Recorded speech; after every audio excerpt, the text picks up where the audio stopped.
Hello everyone, my name is Riddhi. इस lecture में हम लोग इंटरनेशनल रिलेशंस के जितने भी पिछले एक साल के करंट अफेयर्स हैं जो कि प्रीलिम्स 2023 के लिए इंपॉर्टेंट है वो हम यहाँ पर पढ़ने वाले हैं। ऑल्सो ये जो पूरे करंट अफेयर्स हैं इसमें हम लोग सिर्फ प्रीलिम्स पॉइंट ऑफ व्यू से वही पॉइंटर्स पढ़ेंगे जो कि हमारे अभी प्रीलिम्स के लिए इंपॉर्टेंट है, नॉट मेंस के लिए। ठीक है, क्योंकि इन दी एंड अभी हमारा एम क्या है कि हमारा प्रीलिम्स क्लियर होना चाहिए। तो मेंस वाले करंट अफेयर्स या उस पॉइंट ऑफ व्यू से वो पॉइंटर्स यहाँ पर आपको नहीं मिलेंगे, सिर्फ प्री के मिलेंगे। तो अभी क्या है कि ये जो पर्टिकुलर लेक्चर्स हैं this is part of PT 360 course का ये पार्ट है। और जो कि आप synopsisize.com वेबसाइट विज़िट करके और ये कोर्स अवेल कर सकते हैं। ओके, तो सबसे पहला टॉपिक है Indus water treaty. Indus water treaty थोड़ा सा पहले बैकग्राउंड आपसे समझ लेते हैं थोड़ा सा कि क्या है।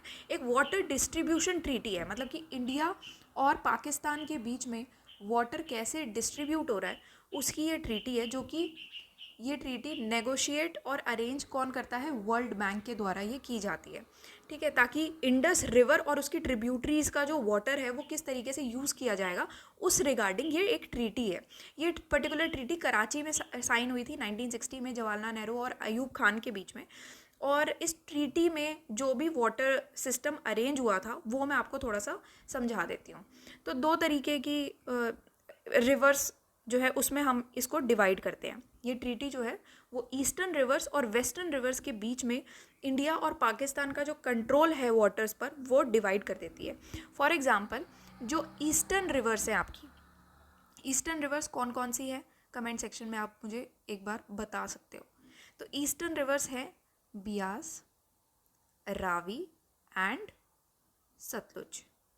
ठीक है, वेस्टर्न रिवर्स कौन कौन सी हैं, again comment section. Western rivers है इंडस, चेनाब एंड झेलम। ओके, तो इंडस, चेनाब और झेलम वेस्टर्न रिवर्स में चली गई जो कि एक मेजर पार्ट कॉन्स्टिट्यूट करती है, और eastern rivers Beas, Ravi, Sutlej India के पास ये कंट्रोल आता है।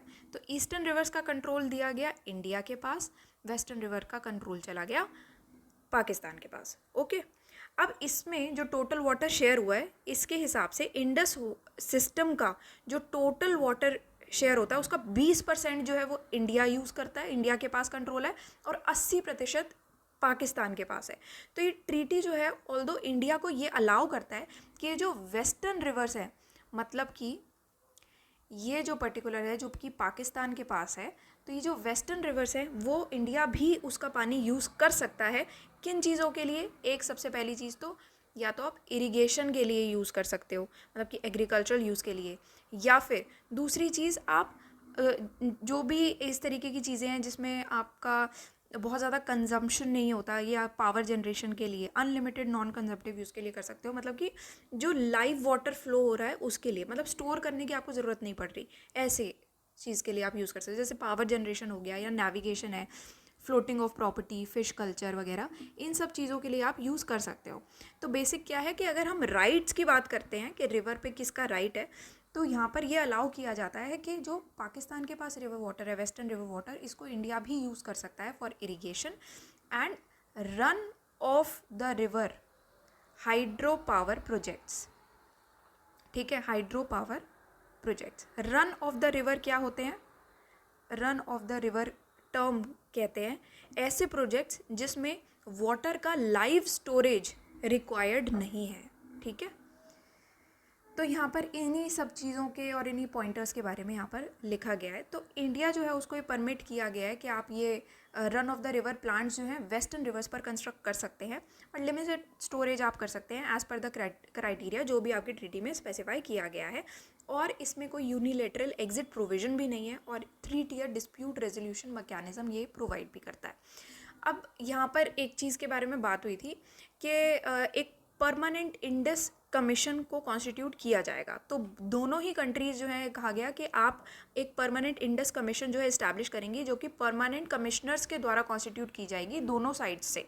ठीक है, तो ये परमानेंट इंडस कमीशन एक बायलैटरल कमीशन है जिसमें इंडिया और पाकिस्तान दोनों के ही ऑफिशियल्स होंगे, इसमें कंसिस्ट करेंगे, और ये जितने भी इंडस वाटर ट्रीटी के जो भी गोल्स, ऑब्जेक्टिव्स हैं, आउटलाइंस हैं, उसको इम्प्लीमेंट और मैनेज करेंगे। और दोनों ही जो मेंबर्स हैं उनको एटलीस्ट एक साल में एक बार तो मिलना ही पड़ेगा, ऑल्टरनेटिवली, एक बार आप इंडिया में मिल सकते हो, अगले साल फिर आप पाकिस्तान में मिल सकते हो, इस तरीके से। तो न्यूज़ कंटेक्स्ट इसका ये है कि वर्ल्ड बैंक ने एक न्यूट्रल एक्सपर्ट अपॉइंट किया है और एक chairman of the court of arbitration appoint किया है regarding the Kishan Ganga and Ratle hydro electric power plants.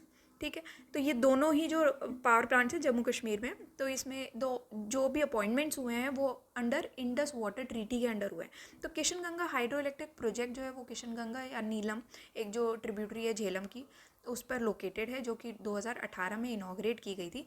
And Ratle hydro electric plant ये चेनाब रिवर्स पर कंस्ट्रक्ट किया गया है। तो ये पर्टिकुलर टॉपिक न्यूज़ में था, द हिंदू की ये न्यूज़ है।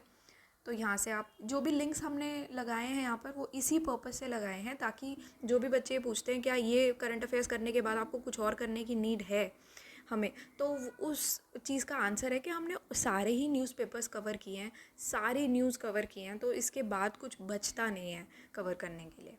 ठीक है, क्योंकि आप सारे न्यूज़पेपर्स में से सारी न्यूज़ देख लेते हो, और जो भी इंपॉर्टेंट रिसोर्सेज हैं PIB जैसे and other resources, down to earth में से भी जितनी भी चीज़ें हो सकती हैं वो हमने ली हैं, तो वो सारे इंपॉर्टेंट रिसोर्सेज कवर कर लिए हैं, तो उसमें कुछ बचता नहीं है। तो ये पर्टिकुलर न्यूज़ थी, इसलिए हम लोगों के लिए पढ़ना ज़रूरी है। थोड़ा सा मैं आपको बता देती हूँ कि अभी हुआ क्या था, कि ये जो हिस्ट्री क्या है, ये जो हाइड्रो पावर प्रोजेक्ट्स है ना, रैटल हाइड्रो इलेक्ट्रिक प्लांट है और ये Kishan Ganga hydro electricity project है। तो इसमें क्या हुआ था कि 2015 में पाकिस्तान ने कहा था कि एक न्यूट्रल एक्सपर्ट जो है अपॉइंट किया जाना चाहिए, ताकि ये जो किशन गंगा और रैटल में उनको कुछ टेक्निकल ऑब्जेक्शंस थे, तो उस चीज़ के लिए। बट उसके बाद अगले साल पाकिस्तान ये कहता है कि हम जो है ये रिक्वेस्ट वापस ले रहे हैं और एक कोर्ट ऑफ आर्बिट्रेशन हम प्रपोज करते हैं कि वो अपने ऑब्जेक्शंस देगा इस पर। ठीक है, तो पाकिस्तान ने 2016 में फिर अप्रोच किया वर्ल्ड बैंक को कि एक कोर्ट ऑफ आर्बिट्रेशन बनाते हैं।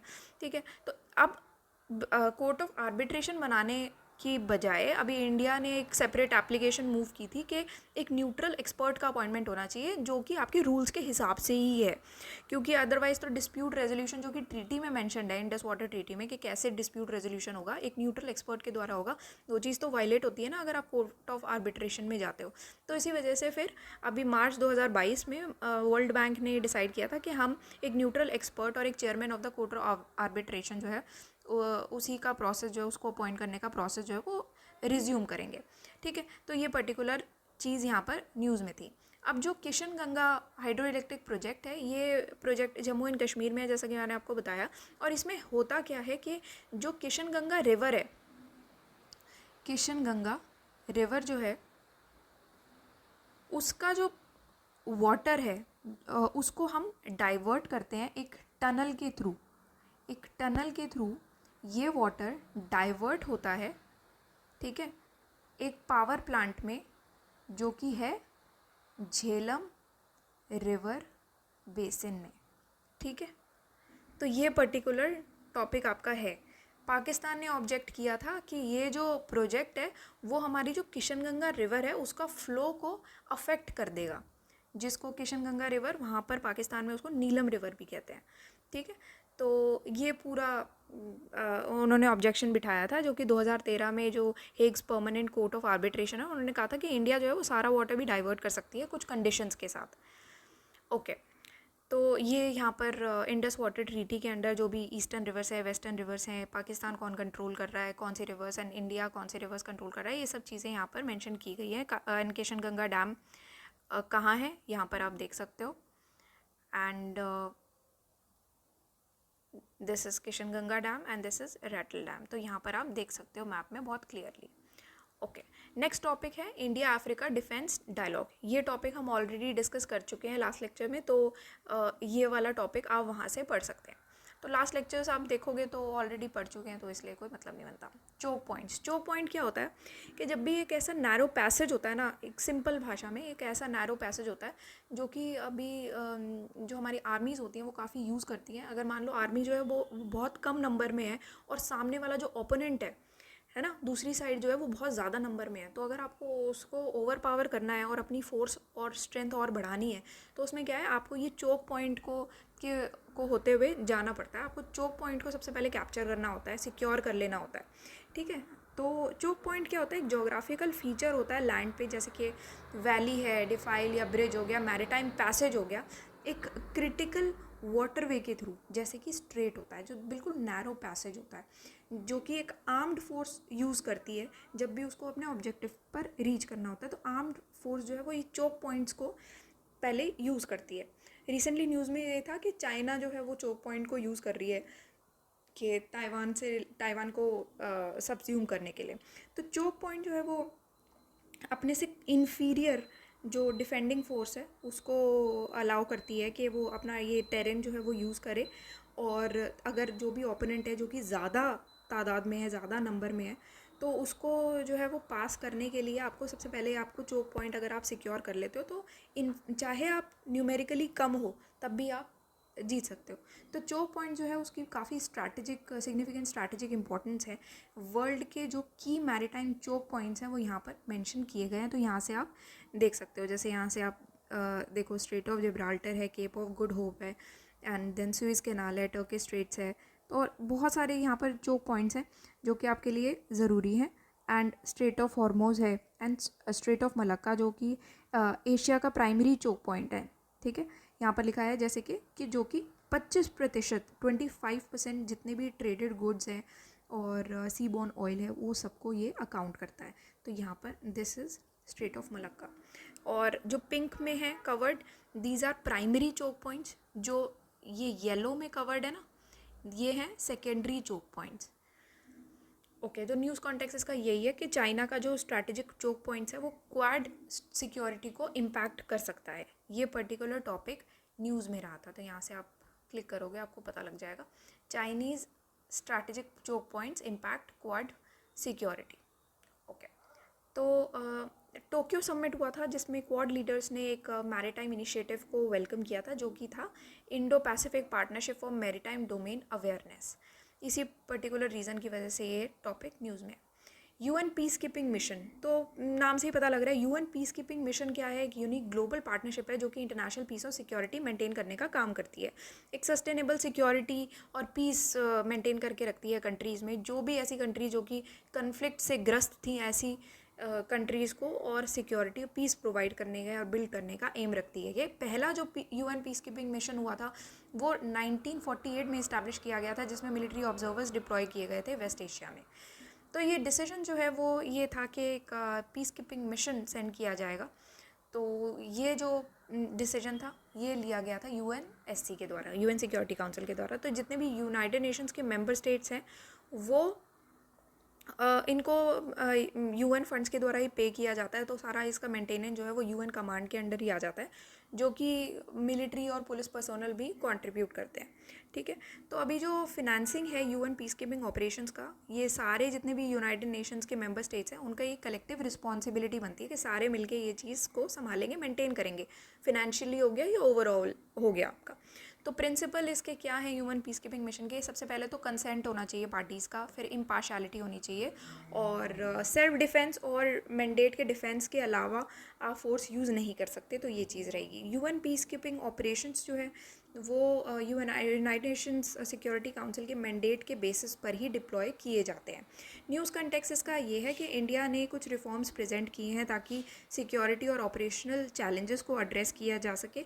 ऐसे सिक्योरिटी ऑपरेशनल चैलेंजेस जो कि United Nations peace keeping missions के द्वारा फेस किए जा रहे हैं पूरे वर्ल्ड में। तो ये पर्टिकुलर टॉपिक न्यूज़ में था। हिंदुस्तान टाइम्स की भी न्यूज़ में था, जिसमें ये कहा गया था कि India proposes 10 point formula to address challenges UN peace missions face. तो रुचिरा कंबोज जो कि इंडिया की परमानेंट रिप्रेजेंटेटिव है टू द यूनाइटेड नेशंस, उन्होंने एक प्रपोजल आउटलाइन किया था सिक्योरिटी काउंसिल को एड्रेस करते हुए, जो कि पीस कीपिंग ऑपरेशंस को ब्रीफ करता है। ठीक है, तो एक सिंपल ये पर्टिकुलर टॉपिक न्यूज़ में था। आफ्टर दैट कि इंडिया जो है वो सेकंड हाईएस्ट है अमंग ट्रूप कंट्रीब्यूटिंग कंट्रीज़ में।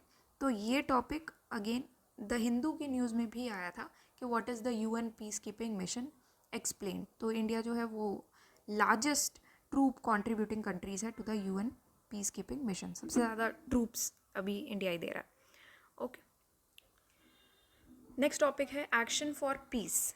तो अभी हमने just UN piece keeping mission पढ़ा है, तो एक्शन ऑफ पीस हम उन्हीं लाइंस पर पढ़ रहे हैं, तो उसी के ही रिलेटेड है। एक्शन फॉर पीस क्या है? एक ऐसा इनिशिएटिव है जो कि जो भी कलेक्टिव एंगेजमेंट है सारे शेयर होल्डर्स की, जो भी share holders UN peace keeping mission में कंट्रीब्यूट कर रहे हैं, तो उन पूरे जो एंगेजमेंट है उसको रिन्यू करने के लिए है, और ताकि हम सभी लोग मिल के यूएन पीस कीपिंग मिशन को और ज़्यादा आगे बढ़ाएं और इसको और प्रोग्रेस पे और एक्सीलेंस पर लेके जाएं। ठीक है, तो ये चीज़ है एक्शन फॉर पीस, मतलब कि एक्शन लिया जाए अब पीस के लिए।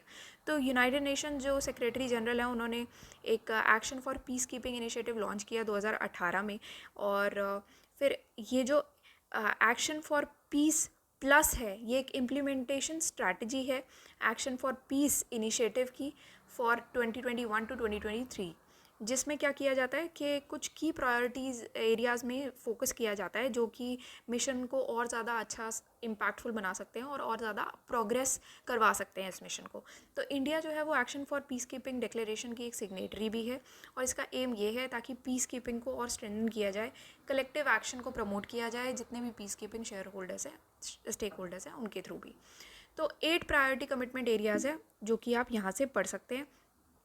Although these are not important from prelims point of view, but still आप पढ़ के जा सकते हो। एक पॉलिटिक्स है कि पॉलिटिकल सोल्यूशंस देने पड़ेंगे कन्फ्लिक्ट के, पॉलिटिकल इम्पैक्ट पीस कीपिंग में बढ़ाना पड़ेगा, और विमेन पीस एंड सिक्योरिटी बहुत इंपॉर्टेंट फैक्टर बनता है कि ये उनके एजेंडा पे आना चाहिए, प्रोटेक्शन आना चाहिए, पीस कीपिंग ऑपरेशंस जो भी प्रोटेक्शन प्रोवाइड करें उसको स्ट्रेंथन करना चाहिए, सेफ्टी सिक्योरिटी को इम्प्रूव करना चाहिए, परफॉर्मेंस एंड अकाउंटेबिलिटी को सपोर्ट करना चाहिए जो भी पीस कीपिंग कंपोनेंट्स और अपना अच्छा परफॉर्म कर रहे हैं। Then peace building and sustaining peace पर काम करना चाहिए। देन पार्टनरशिप्स और इम्प्रूव करना चाहिए जो भी पीस कीपिंग पार्टनरशिप हैं, ताकि कोलैबोरेशन प्लानिंग पर और ज़्यादा फोकस किया जाए, और peace keepers and peace keeping operations का कंडक्ट, मतलब कि आपको जो भी पीस कीपिंग ऑपरेशंस पर्सनल है उनके कंडक्ट को और स्ट्रेंथन करना चाहिए। So these are the key areas which action for peace plus focuses on. तो न्यूज़ कंटेक्स्ट इसका ये है कि यूएन पीस कीपिंग ने ये कहा था कि मिनिस्ट्रियल जो है वो ये जो टारगेट्स हैं और जो पीस कीपिंग ऑपरेशंस को इम्प्रूव करने का जो पूरा गोल है उसको अचीव करने का के ऊपर ये लोग फोकस करते हैं। ठीक है, कि और ये जो है ये पीस कीपिंग रिफॉर्म एफर्ट्स की ही लाइन पर ये चीज़ चलेगी। Specifically action for peace keeping plus 2021 में ये कहा गया था। द हिंदू की ये न्यूज़ है, यहाँ पर लिंक वो चीज़ है ही। Threats against peacekeepers major concern, UN peace keeping chief ने ये कहा था। तो under secretary general for peacekeeping operations Jean Pierre ने कहा था कि यूएन ने कुछ प्रोग्रेस की है इन चैलेंजेस से डील करने के लिए, एंड ये थ्रेट्स और भी ज़्यादा बढ़ गए हैं। Next topic is financial action task force. Financial action task force एक global money laundering terrorist financing watchdog है। ये टॉपिक हम लोग ऑलमोस्ट हर साल पढ़ते हैं, हर साल ये न्यूज़ में रहता है, इतना इम्पॉर्टेंट टॉपिक है, और हर मतलब हमेशा ये टॉपिक आप पढ़ते ही हो, जितनी बार भी आप देख लो हर साल ये टॉपिक आपको पढ़ना पड़ेगा। तो फिनेंशियल एक्शन टास्क फोर्स जो है वो एक मनी लॉन्ड्रिंग और टेररिस्ट फिनेंसिंग वॉच डॉग है, मतलब कि ये देखना, चेक करना कि मनी लॉन्ड्रिंग कहाँ हो रहा है, हो तो नहीं रहा, या टेररिस्ट फिनेंस कहाँ से हो रहा है वगैरह। तो ये एक इंटरनेशनल स्टैंडर्ड सेट करती है जो कि ये सब इलीगल एक्टिविटीज़ जो चल रही हैं उनको प्रिवेंट किया जा सके, और अगर सोसाइटी को कोई भी हार्म हो रहा है इन इलीगल एक्टिविटीज़ की वजह से तो वो चीज़ का इम्पैक्ट सोसाइटी पर ना पड़े। ठीक है, तो फिनेंशियल एक्शन टास्क फोर्स इसी चीज़ के बारे में ATF। ठीक है, तो ये 1989 में इस्टेब्लिश की गई थी G7 समिट के द्वारा, जो कि पेरिस में हेल्ड हुआ था। तो FATF जो है वो करंटली 37 मेंबर ज्यूरिसडिक्शंस हैं, इसमें 2 रीजनल ऑर्गेनाइजेशंस भी हैं। सबसे पहले तो गल्फ कोऑपरेशन काउंसिल और यूरोपियन कमीशन, दोनों। इंडोनेशिया इसका ऑब्जर्वर स्टेटस में है, और इंडिया जो है वो FATF का मेंबर बना था 2010 में। और FATF जो है वो एक ब्लैक एंड ग्रे लिस्ट, जो उनकी लिस्ट्स हैं FATF की, वो टर्म्स जो है वो ऑफिशियल FATF टर्मिनोलॉजीज़ में एग्जिस्ट नहीं करती हैं।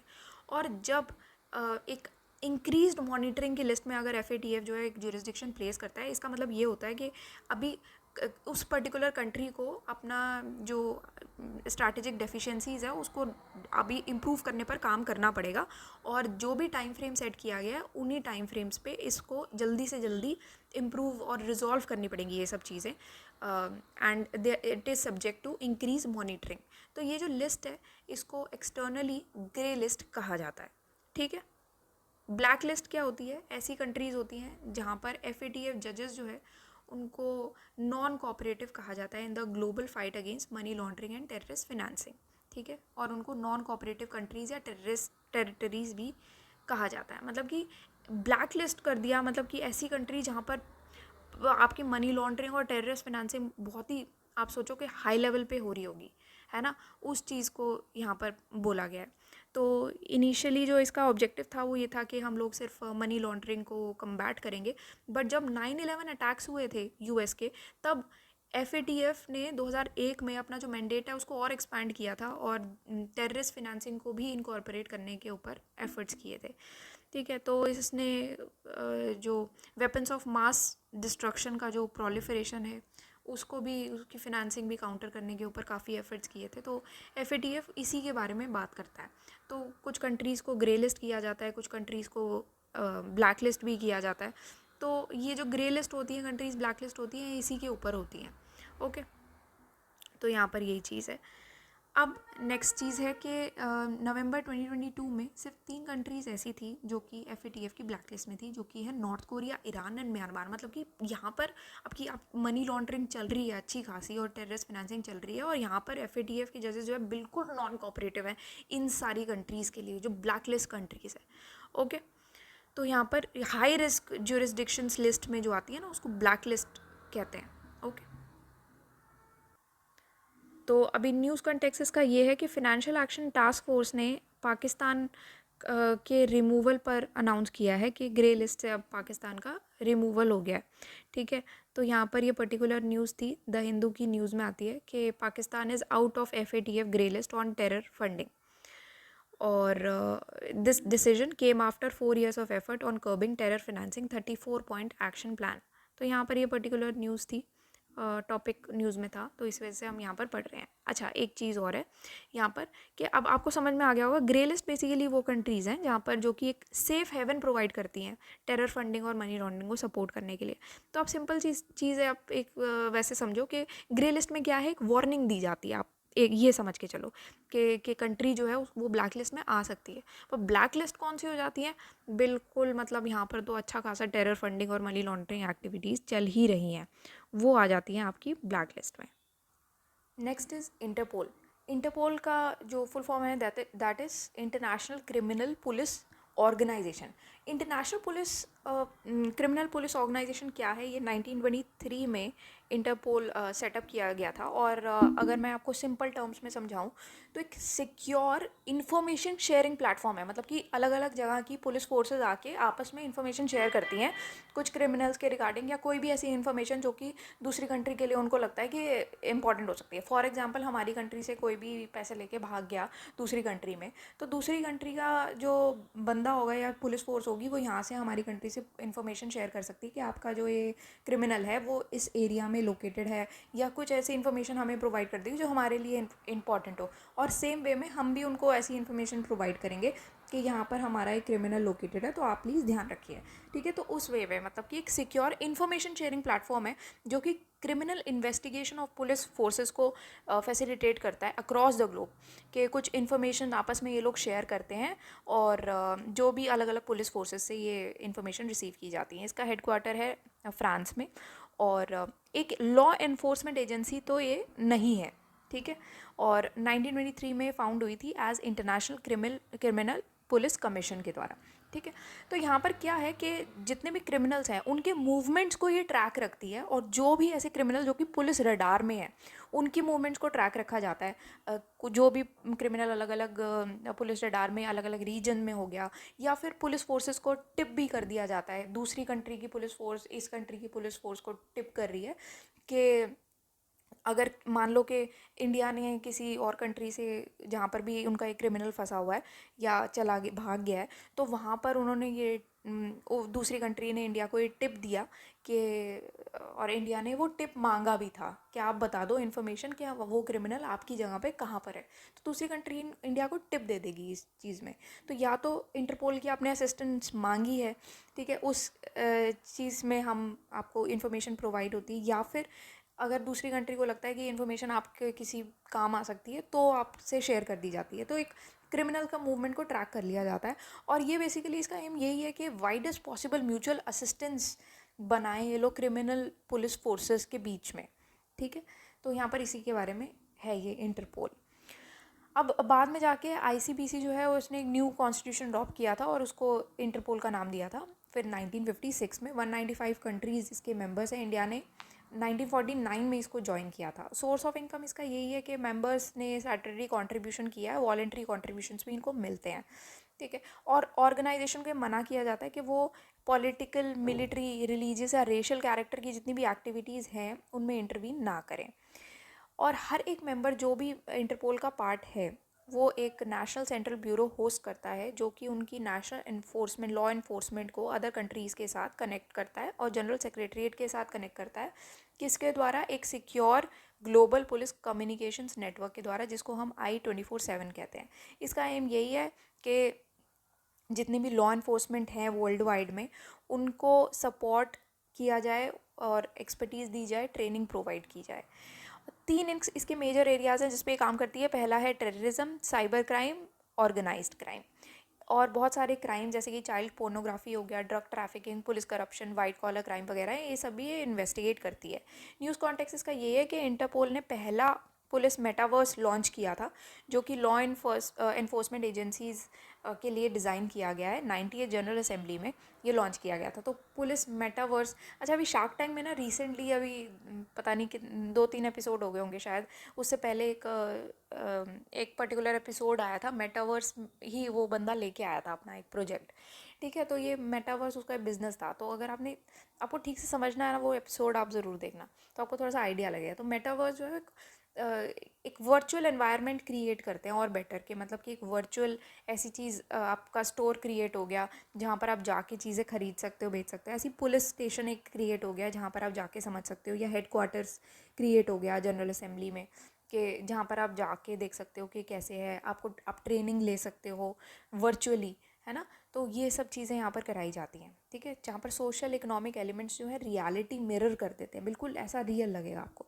तो यूज़र जो है वो उससे इंटरेक्ट भी कर सकते हैं, और किसी भी डिवाइसेस से और इमर्सिव टेक्नोलॉजी से अपने डिजिटल असेट्स प्रॉपर्टी से एंगेज करके 195 कंट्रीज़ असेस कर सकती हैं इसको। और बहुत सारे बेनिफिट्स हैं इसके, remote work, networking, collecting and preserving evidences from crime scenes, delivering training वगैरह। तो रजिस्टर यूज़र जो है वो एक जनरल सेक्रेटरीट हेडक्वार्टर्स का एक वर्चुअल टूर ले सकते हैं, अपने ऑफिसर्स के साथ इंटरेक्ट कर सकते हैं अपने अपने एवेटार्स के थ्रू, एंड ट्रेनिंग कोर्सेज ले सकते हैं फॉरेंसिक इन्वेस्टिगेशन में और पुलिसिंग स्किल्स में। नेक्स्ट टॉपिक है आपका national central bureau in India. Central bureau of investigation जो है उसको national central bureau of India कहा जाता है फॉर इंटरपोल। एंड जो डायरेक्टर हैं सेंट्रल ब्यूरो ऑफ इन्वेस्टिगेशन के, he is the ex officio head of the Interpol and national central bureau new Delhi. तो इंटरपोल एनसीबी न्यू दिल्ली जो है वो रेगुलरली अलर्ट्स इशू करती है और पुलिस इन्फॉर्मेशन को शेयर करती है through Interpol colour coded notices. तो जो भी कलर कोडेड नोटिसेस होते हैं ना, उससे पता लग जाता है कि कौन से रीजन में, कौन से पार्ट में आपकी ये प्रॉब्लम आ रही है। तो ये जो कलर कोडेड नोटिसेस हैं कंट्रीज़ को इनेबल करते हैं कि अपनी अलर्ट्स और रिक्वेस्ट जो है इन्फॉर्मेशन को उस हिसाब से शेयर कर सके। और ये जो नोटिसेस हैं वो इंटरनेशनल रिक्वेस्ट होती हैं कॉपरेशन के लिए, और ये अलर्ट जो है पुलिस को भी अलाउ करती है मेंबर कंट्रीज़ में कि वो critical criminal related information share करें। तो ये नोटिस जो है इंटरपोल जनरल सेक्रेटरीट के द्वारा पब्लिश किए जाते हैं जब भी इसको नेशनल सेंट्रल ब्यूरो रिक्वेस्ट करता है, और इंटरपोल मेंबर कंट्रीज़ को ये अवेलेबल कर दिए जाते हैं। तो डीडी न्यूज़ से हमने ये टॉपिक उठाया था, तो वहाँ की न्यूज़ है, ठीक है। तो न्यूज़ कंटेक्स्ट इसका यही है, इंडिया जो है 90th general assembly of Interpol host कर रहा है प्रगति मैदान में, एंड 100th एनिवर्सरी है फाउंडेशन ऑफ इंटरपोल की वियना में, और एनुअल जनरल असेंबली ऑर्गेनाइजेशन की ये वियना में हो रही है 2023 में। ये पर्टिकुलर टॉपिक न्यूज़ में था, डीडी न्यूज़ की ये न्यूज़ है, तो हमने वहाँ से ये टॉपिक लिया है। India is hosting the 90th general assembly of Interpol. Okay, तो आप यहाँ से पढ़ सकते हैं। तो आप देख सकते हो हर एक टॉपिक हमने हर एक न्यूज़पेपर कवर किया है, कोई भी न्यूज़पेपर छोड़ा नहीं है। तो ये सारे टॉपिक्स कवर्ड हैं, इसलिए ध्यान से पढ़ के जाना। North stream natural gas pipeline system. North stream जो है एक ऑफशोर नेचुरल गैस पाइपलाइंस का एक नेटवर्क है बेसिकली, ठीक है। कि यूरोप का जो ये नेचुरल गैस पाइपलाइंस का जो ये नेटवर्क है, जो कि रशिया से जर्मनी में बाल्टिक सी के नीचे चलता है। तो ये पूरा एक नेटवर्क है, इसमें 2 सेपरेट प्रोजेक्ट है, एक है नॉर्थ स्ट्रीम 1, दूसरा है नॉर्थ स्ट्रीम 2। दोनों ही पाइपलाइंस जो हैं वो एक 2 पाइप्स कंप्राइज करती हैं। तो इसमें अभी न्यूज़ ये आई थी कि इन पाइप्स में ना लीकेज हो गया था, प्रेशर के द्वारा लीकेज हो गया था, जिसकी वजह से टूट गई है वो पाइपलाइन और मीथेन गैस काफ़ी ज़्यादा तादाद में रिलीज़ हो गई है, विच इज़ हार्मफुल अगेन। तो ये दोनों पाइपलाइंस जो हैं जर्मनी में है। एंड देन नॉर्थ स्ट्रीम 1 जो है वेबर्ग से रन करती है north western Russia near Finland and entered service in 2011। North stream 2 जो है वो उस लूगा से रन करती है, जो कि है नॉर्थ वेस्टर्न रशिया में नियर इस्टोनिया, और वो अभी भी सर्विस में आने बाकी है। तो न्यूज़ कॉन्टेक्स्ट इसका यही है कि यूनाइटेड नेशन एनवायरनमेंट प्रोग्राम ने ये कहा था कि मीथेन गैस की लीकेज देखी गई है, जो कि north stream natural gas pipeline की बिगेस्ट सिंगल रिलीज़ है। तो एक सीवियर ड्रॉप हुआ था प्रेशर में और मीथेन गैस जो है वो लीक हो गई थी NS1 और NS2 दोनों में ही, और ये इसी वजह से हुई थी कि एक रप्चर आ गया था पाइप्स में। तो मीथेन ग्रीन हाउस गैस जो है वो 80 टाइम ज़्यादा हार्मफुल है कार्बन डाइऑक्साइड से, ठीक है। तो ये लाइव मिंट की ये न्यूज़ है, तो आप ये देख सकते हैं कि north stream gas leak impact transcends Nations may cause severe global warming, ठीक है। तो बहुत बड़ा ये लीकेज हुआ था। ओके, तो ये टॉपिक्स थे आपके न्यूज़ में, और काफ़ी हद तक हमने ख़त्म कर ही लिया है। तो ये अभी अक्टूबर वाला पूरा मैगज़ीन हमारी ख़त्म हो गई है, दिसंबर ख़त्म कर चुके हैं, नवंबर अक्टूबर के सारे करंट अफेयर्स यहाँ तक के लेक्चर में दिसंबर नवंबर और अक्टूबर के सारे करंट अफेयर्स हम लोग कंप्लीट कर चुके हैं। तो आप अगर ये देख जाओगे 15-20 मिनट के सारे लेक्चर्स होंगे, ज़्यादा बड़े भी नहीं हैं। तो आप थोड़ा स्पीड में इसको देख जाओ तो बहुत आसानी से आपके कवर हो जाएंगे। सिर्फ प्री पॉइंट ऑफ व्यू से जो चीज़ें इंपॉर्टेंट है वही डिस्कस की गई हैं, वो आपको ध्यान रखनी है। Okay, also this is our website synopsisis.com। यहाँ पर आप जाओगे तो अभी आपको फ्रंट पेज पे ही, होम पेज पे ही आपको ये PT360 का कोर्स मिल जाएगा। तो जो भी आपको इन्फॉर्मेशन चाहिए रिगार्डिंग दिस कोर्स वो यहाँ पर लिखी हुई है। और हर एक कोर्स का ना आप कोर्स डिफरेंशिएटर ज़रूर पढ़ना जब भी आप कोई भी कोर्स लेने के बारे में सोचोगे तो, ठीक है। और बस यही है। So that's all for today and thank you for watching the lecture.